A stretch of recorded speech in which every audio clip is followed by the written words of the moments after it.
long time since I posted anything on this page, so I thought I'd give it some activity and give it a whirl and try something new.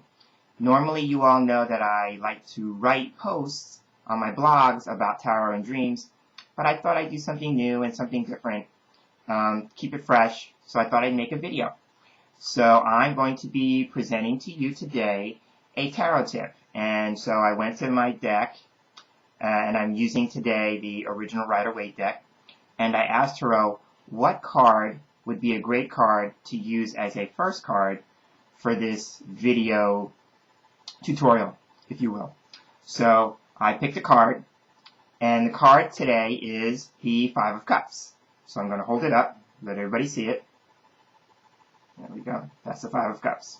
So as you can see, doesn't look like it's a pretty picture going on there.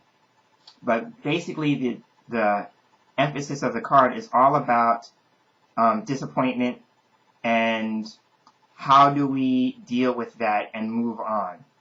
If you notice that there's a bridge in the background, the bridge is about bridging the gap. Since I'm a coach, we always talk about the gap. But the bridge is a symbol of transition and reconciliation. So there's something about reconciling the past, and in order to do that, so you can best move forward. Now, if you look, there's 3 cups that are spilled, and the person in the image is focusing on the 3 cups that are spilled. That represents our focus on the things that we've lost, and the cups being spilled represents that the contents in there we can't get back. So there's an emphasis on paying attention or putting our focus on what it is that we've lost, and we know that we can't get it back. And so, you know, we're kind of disappointed with that. We're mourning the loss. This card can be about mourning. If you notice, the figure is wearing a black cape, so sometimes it can be about mourning a loss. And sometimes, too, talking about transitions, sometimes in order for us to move forward, we have to mourn a loss. It's like grieving. It's like, it's almost like a death, if you will, in a way. So there's that aspect to the card. So this is an important process, but here's the thing. The cape can also symbolize getting yourself wrapped up in that and just making it a continual thing. The cups behind him or her is saying too that, you know, even in a period of loss, there's still something left. So the 5 is a number of beliefs. And so sometimes we need to make the decision to change our focus and our belief. Are we going to stay wrapped up in the things that we can't get back?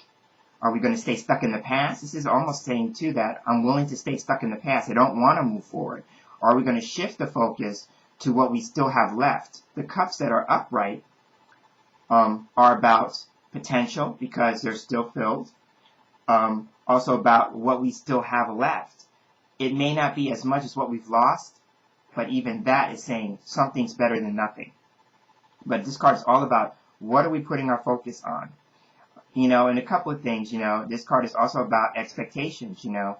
I have a saying as a coach that I've learned, and it's this. It's an equation.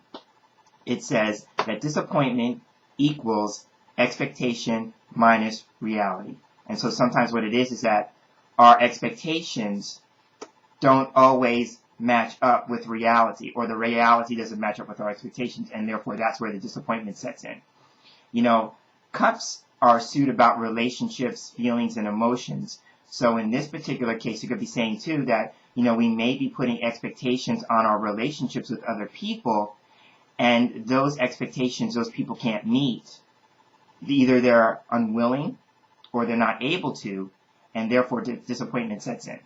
So, you know, this is an interesting card. I had a thought, well, I wasn't initially excited about this card when it came up as being the first card I was going to do a video on, but then I stopped and thought, you know, there's a lesson in every card, and that's the one thing I want to, as I close this video out, I want to leave with you all, is that every card, no matter what its initial take, whether it's a quote-unquote good card or quote-unquote bad card, there are aspects of both in every card. And there's a lesson in every card, so you can't just look at it and go, oh, you know, I don't really want to deal with this card, or I was hoping something better would come up, you know, or we're only going to, you know, pay attention or give credit to the wonderful cards, the cards that we all like when they show up.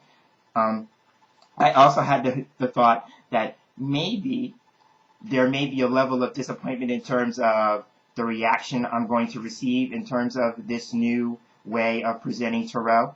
So, yeah, I'm hoping that's not the case.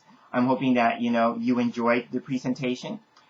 But if you would be so kind, just to let me know, just click on like or share it if you found it interesting, or even just present me some comments below and just let me know if this is something that you'd really like to see more of, or you want me to go back to my old way of doing it in print.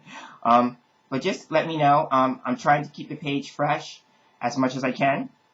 And I just want to gear it towards whatever you all would find valuable. So, but I won't know that if you don't let me know. So I'm hoping you take the time out and just let me know what you think. Until next time, take care. Bye.